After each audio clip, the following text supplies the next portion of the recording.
My friends, the first half of this Shabbat's Torah portion, Tetzaveh, is about clothing. Moses receives instructions for making priestly clothing for his brother Aaron, the high priest, and his sons. The Torah states, make sacred vestments for your brother Aaron, for dignity and adornment. The high priest, who had 8 different pieces of clothing, had ornamental bells on the fringes of his robes.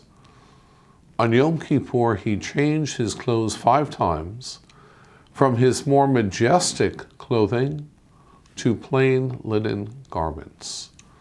The powerful symbolism of clothing.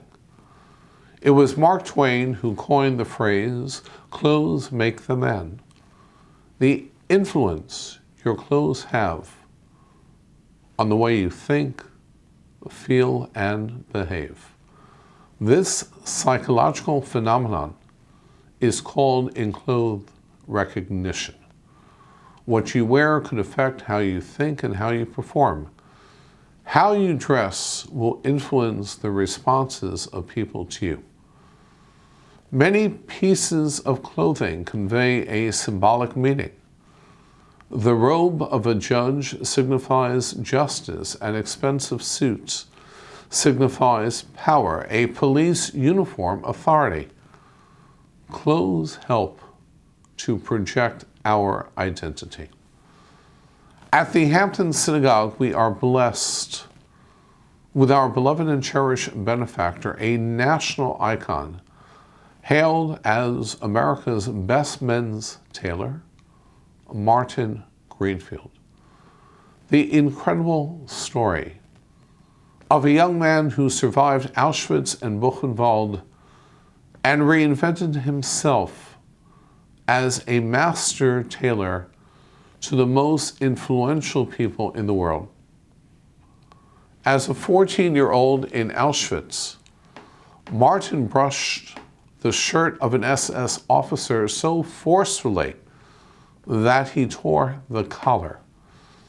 After young Martin had been flogged to a bleeding pulp, the officer flung the torn shirt in his face. Another prisoner taught him to sew up the shirt that Martin now wore under his striped prison uniform. From that day, the SS treated Martin differently. He had become someone who should not be killed. After all, one of them had donated his shirt. In Martin's words, from that day on, I learned that clothing is power. Clothes not only make the man, but clothes can also save the man. Parashat Tetzaveh, recalling the story of a young man who held a needle for the first time in Auschwitz and became the tailor to every U.S. president, Israeli prime minister, and hundreds of celebrities, sports legends, civic leaders, and even his rabbi. Shabbat Shalom.